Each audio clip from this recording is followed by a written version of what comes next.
Hello, and welcome to Reading Rendezvous.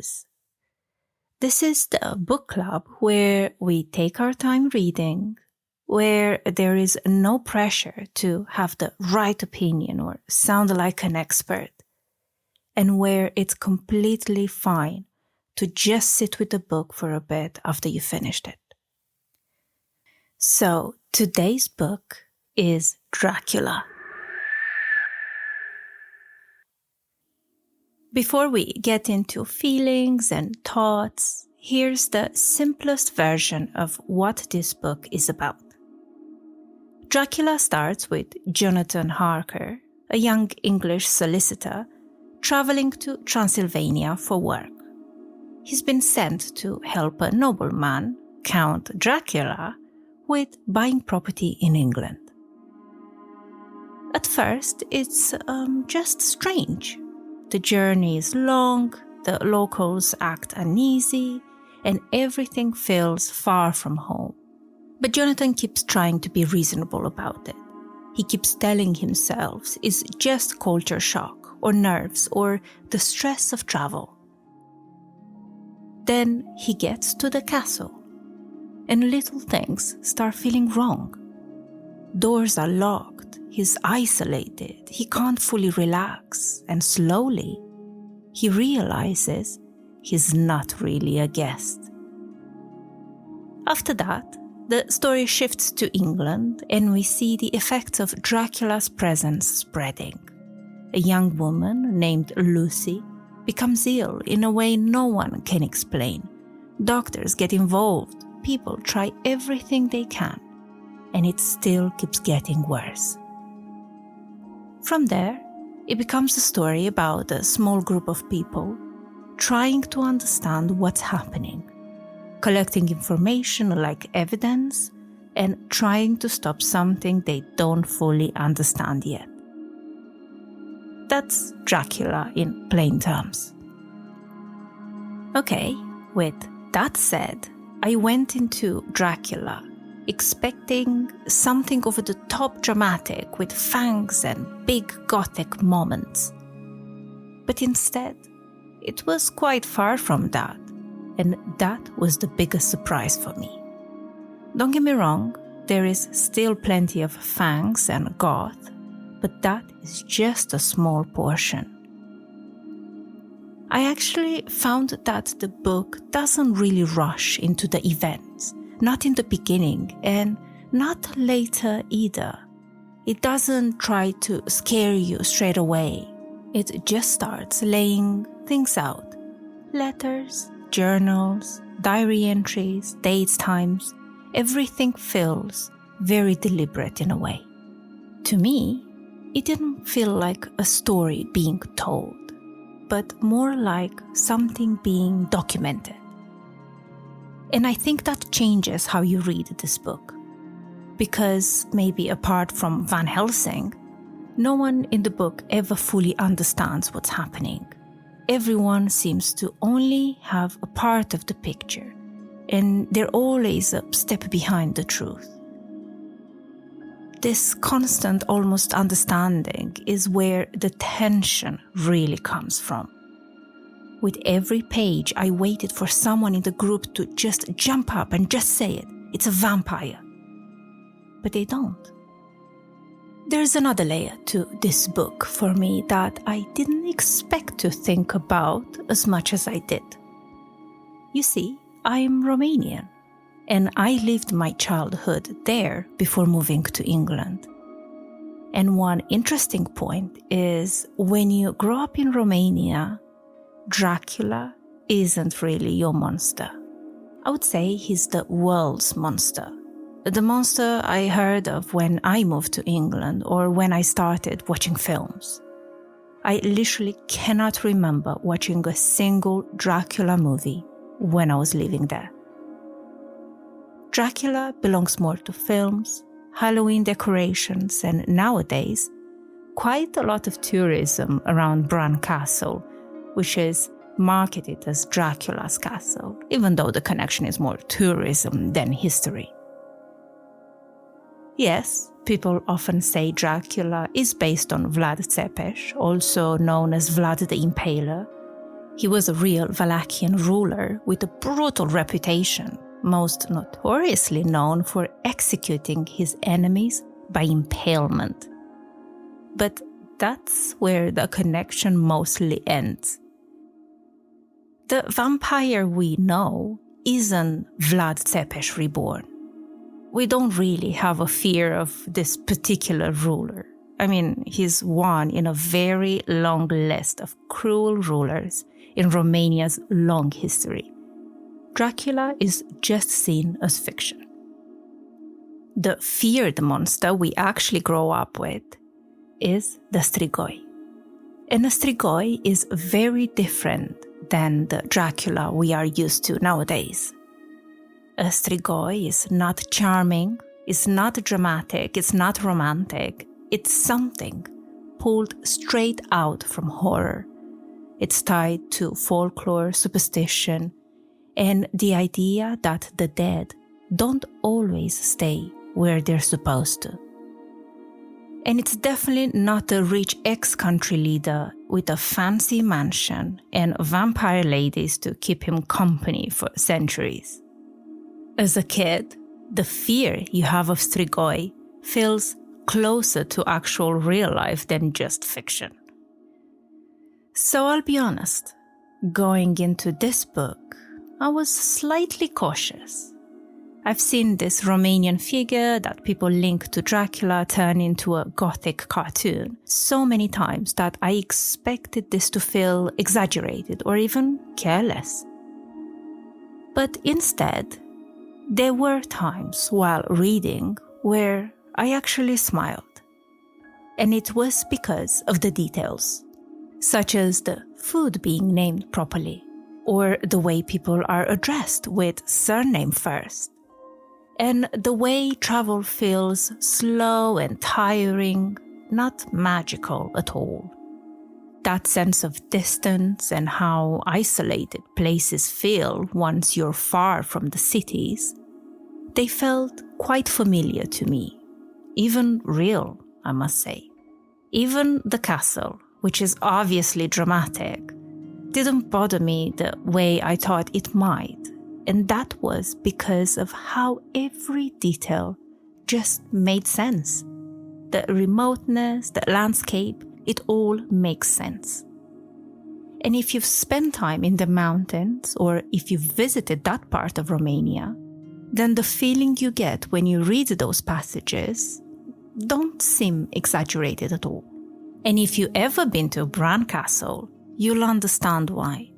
The place itself is part of the magic, in my opinion. You can see why people attach legends to it. And maybe because of that care taken with all those small details, the book never felt overly dramatic or fantastical to me.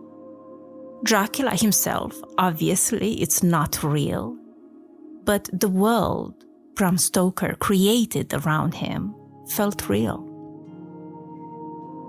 Now, let's talk about how the book actually moves. And it is slow. There's no big moment where everything suddenly turns into horror and blood and gore. It starts with small things. A door that's locked, and then the missing mirror, and more of a feeling that someone might be watching, but you can't quite prove it. Jonathan Harker doesn't suddenly realize he's in danger. He notices these first things and rationally explains them away, as would everyone. And this is how fear is built, slowly. The tension increases because you, as a reader, can see it coming, but he can't. Or maybe he can, but he's not ready to say it out loud yet. In this book, the fear is not built on violence and blood gushing and whatever other horror scenes, but it's built on knowing that something feels wrong, and you don't yet have the words for it.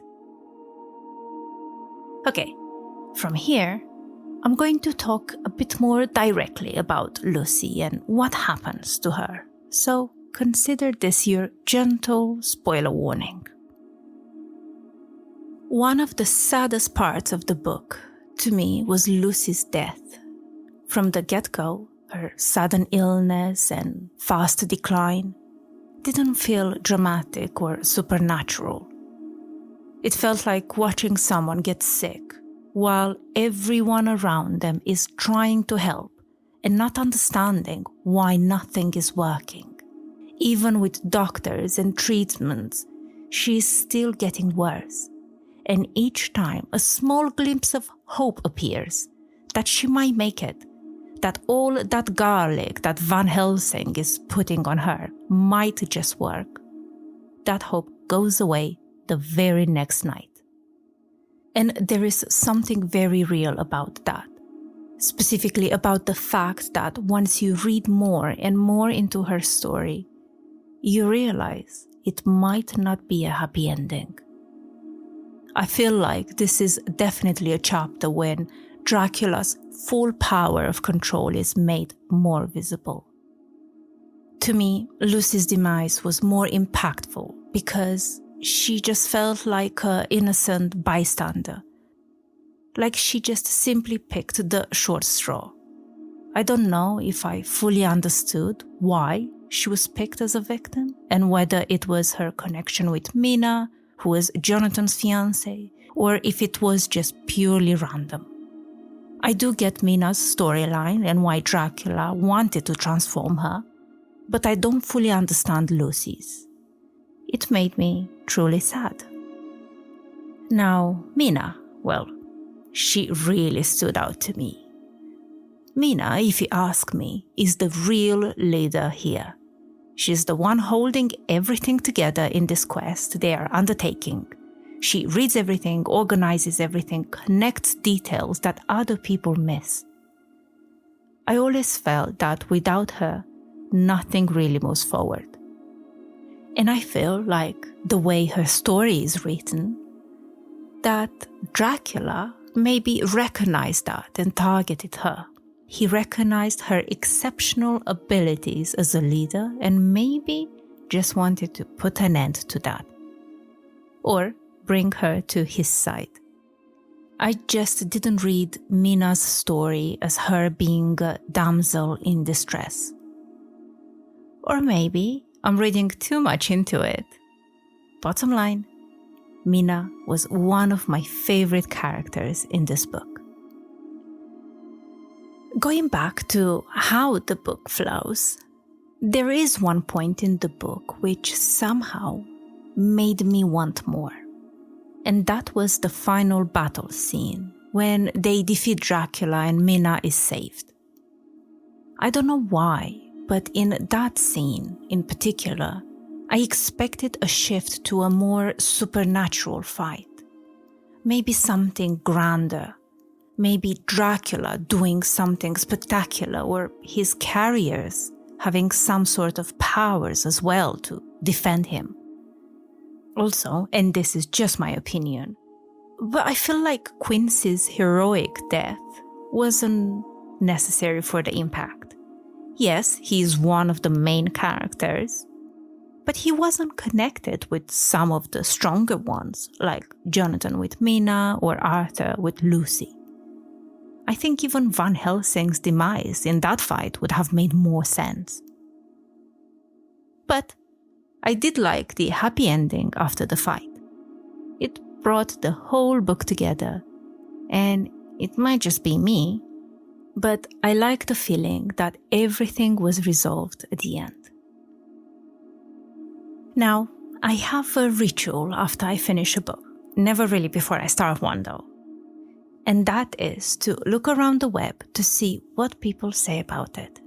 Not because I need permission to like something, but I think it's interesting when a book is this famous to see if you notice any patterns in what people think about it. One thing that comes up a lot is definitely the format. Some people love the diary and letters style because it feels personal and believable, like you're reading someone's real notes, not a story. But other people struggled with it because it can feel slow and it jumps between voices. And I get it. Reading Dracula definitely required a lot of focus from me. And it wasn't the type of book I would read in a weekend. But the journal type format has made it more real for me. Another thing people talk about is pacing. A lot of readers say the opening in the castle is the most instantly gripping part. And then when it moves to England, it becomes more gradual, drawn out, which I think it was intentional. And the aim was to build on suspense. Then you get the more critical commentary, which is basically people looking at what the book is saying underneath the vampire plot. A lot of critics point out that Dracula is full of Victorian anxieties at that time about sexuality, morality, and what society considers pure versus infected. It's basically a product of its time, and sometimes you can't really feel those values on the page, especially in those chapters where poor Mina is suddenly not included in the group meetings anymore because she's considered too fragile to be involved. One of my favorite facts I found scouring the web, and a great example of how alive this book still feels, was finding Dracula Daily.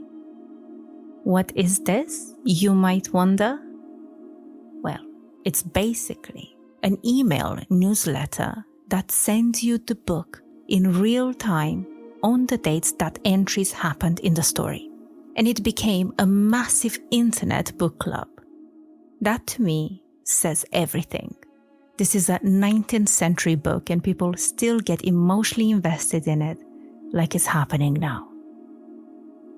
Now, almost at the end, the big question. Would I recommend Dracula? The answer is yes, I would. I definitely think it's worth the time. But I wouldn't recommend it as a big horror spectacle. I'd recommend it to people who like atmosphere and tension more than action. Maybe to readers who don't mind things moving slowly. That's it for today's episode. If you've read Dracula, I'd love to know your thoughts about it. Feel free to email us or reach out via our social media. I will leave the details in the episode description. Thank you for listening, and thank you for being here. Until next time, take care of yourself and happy reading.